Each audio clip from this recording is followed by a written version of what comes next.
PSC committee, এই যে বাংলাদেশে কমিটির জন্য আমি ভয় পাই আরো বেশি।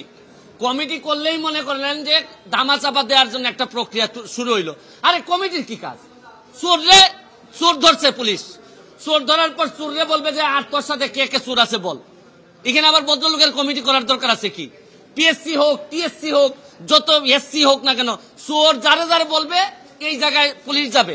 এখানে মধ্যে এই তদন্ত কমিটি করা মানে একটু আস্তে, এর মানে হজম করার জন্য একটু টাইম নেওয়া। আরে এই আবেদ আলী তো চলে যাচ্ছে, আবেদ আলীর তো আর কোনো অসুবিধা নাই, যা বানানোর বানাই ফেলছে।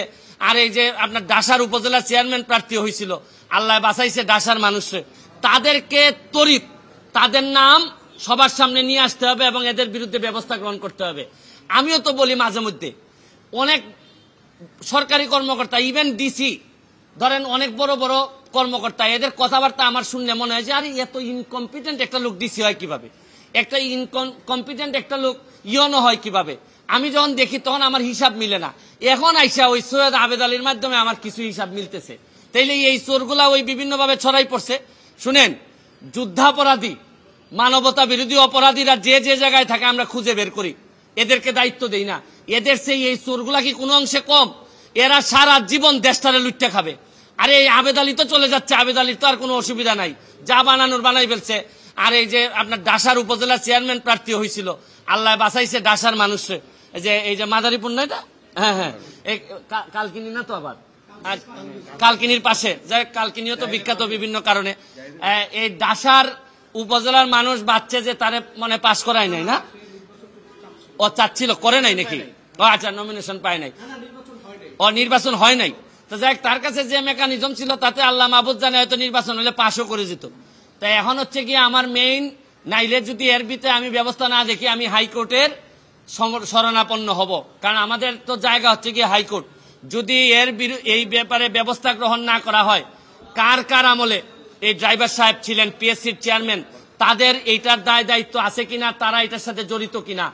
এরপর হচ্ছে গিয়ে এই প্রশ্নপত্র ফাঁসের ঘটনায় কারা কারা অবৈধ সন্তান হিসেবে প্রশাসনে জন্মগ্রহণ করছেন এবং জন্মগ্রহণ করে এখন বিভিন্নভাবে দলীয় তকমা লাগাইয়া ভালো ভালো অবস্থানে আছেন, এইটা আনতে হবে।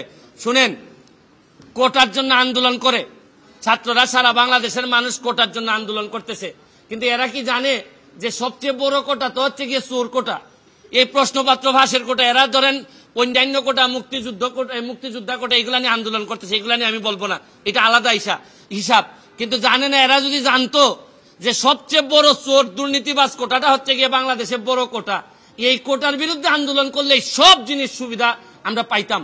কিন্তু এটা আমি পরে হয়তো আরেকদিন বলবো। তবে এখন আমার বক্তব্য হচ্ছে স্পষ্ট, এদের বিরুদ্ধে কারা কারা প্রশাসনে আছেন তাদেরকে বের করে তাদেরকে আইনের আওতায় নিয়ে আসা হবে, নাইলে এই দায় সারা জীবন বাংলাদেশের বয়ে বেড়াতে হবে। আমি একজন এমপি হিসাবে, একজন ব্যারিস্টার হিসাবে আমি মনে করি এটা জাতির সামনে নিয়ে আসা আমার দায়িত্ব।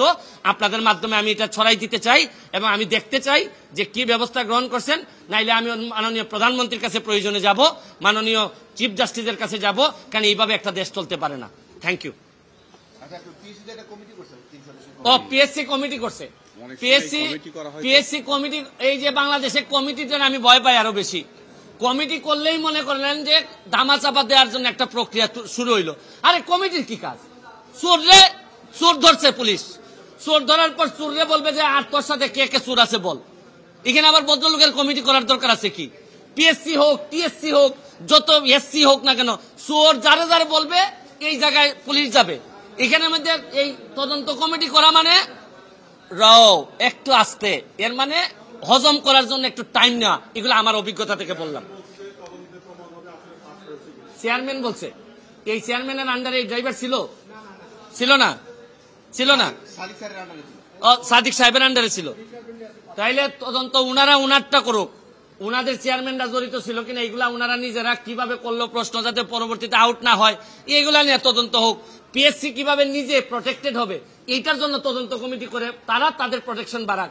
কিন্তু এর আগে কারা কারা চোর ছিল, দুর্নীতিবাজ ছিল, বাটপার ছিল, এগুলা বের হয়ে আসা জরুরি সবচেয়ে বেশি। Thank you.